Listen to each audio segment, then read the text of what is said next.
বাংলাদেশ জামায়াতে ইসলামীর নায়েবে আমির ডক্টর সৈয়দ আব্দুল্লাহ মোহাম্মদ তাহের বলেছেন, আমাদের স্বাধীনতা ও সার্বভৌমত্ব নিয়ে কারোর সঙ্গে কোনো কম্প্রোমাইজ করা হবে না। আমাকে অনেকে ভয় দেখায় যদি আমরা ক্ষমতায় আসি পাশের দেশের লোকেরা ঢুকে পড়বে। আমি বলি আমি দোয়া করি তারা ঢুকুক, ঢুকলেই আমাদের সেই বদনাম যাবে যা 1971 সালে মিথ্যাভাবে চাপানো হয়েছে। তখন আমরা প্রকৃত স্বাধীনতার যোদ্ধা হিসেবে নিজেদের প্রমাণের সুযোগ পাবো। কমপক্ষে 50 লাখ যুবক ভারতের বিরুদ্ধে স্বাধীনতার যুদ্ধ করবে। গাজওয়া এর কথাও তিনি উল্লেখ করেছেন তার কথা।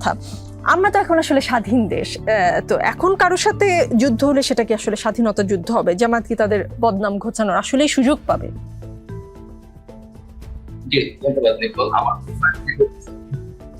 ভারতের ব্যাপারে যে কনসার্নটা তাহের ভাই অত্যন্ত ইনফর্মাল ভাবে বলছেন। আমি ওনার বক্তব্য যদি আপনি শুনেন আর আপনি যদি পত্রিকার রিপোর্ট দেখেন তাহলে দুইটার মধ্যে মানে অ্যাটিটিউডটা ডিফারেন্ট, কিন্তু ফান্ডামেন্টাল কোশ্চেনটা হলো যে ভারতের ব্যাপারে আমাদের বাংলাদেশের সংখ্যাগরিষ্ঠ মানুষের কনসার্ন আছে।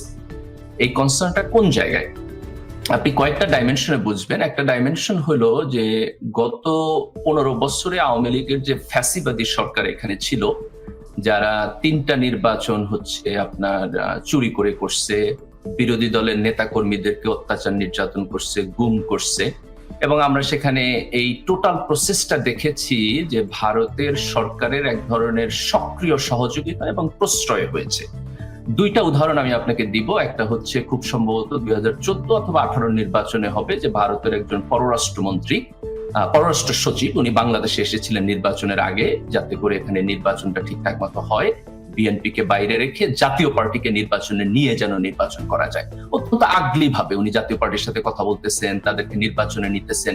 একটা অন্য দেশের পররাষ্ট্র সচিব, আপনি যদি চিন্তা করেন একজন দেশপ্রেমিক নাগরিক হিসাবে খুবই ইনসাল্টিং। আপনার মাইন্ডের মধ্যে এই চিত্রটা মানে অল দ্য টাইম এটা থেকে যাবে।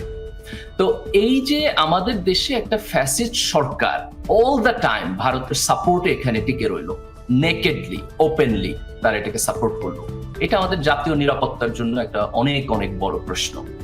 ভারত একটা ভালো প্রতিবেশী হিসাবে কখনোই আরেকজনের আভ্যন্তরীণ রাজনীতিতে আপনার এইভাবে ইম্প্যাক্ট ফেলতে পারে না। দ্বিতীয়ত হলো যে ভারতের সাথে আমাদের 54টা নদীর পানি নিয়ে কনফ্লিক্ট আছে, যেগুলো তাদের ওইখান থেকে এসে আমাদের দেশের মধ্যে পড়ছে, এবং ইন্টারন্যাশনাল নিয়ম অনুযায়ী এই নদীগুলোর পানির উপরে আমাদের হিস্সা আছে। আমরা কখনোই ভারতকে দেখি নাই যে একজন সৎ প্রতিবেশী হিসাবে এই নদীর পানির চুক্তির ব্যাপারে তারা অনেস্ট, এটা আমরা কখনোই দেখি নাই। উপরন্তু আপনি যদি আমাদের সীমান্তে দেখেন, বিভিন্ন সময় তারা গুলি করে আমাদের ভাই বোনদেরকে মেরে তাদের লাশ কাটাতারে ঝুলায় রাখছে। তো এই যে ভারতের একটা আধিপত্যবাদী চিন্তা, একটা আধিপত্যবাদী মানসিকতা আমাদের উপর, এটার ব্যাপারে বাংলাদেশের অধিকাংশ মানুষের একটা কনসার্ন আছে, এবং আওয়ামী লীগের এই ফ্যাসিস্ট সরকার পতনের পরে এই কনসার্নটা আরো বড় হয়েছে।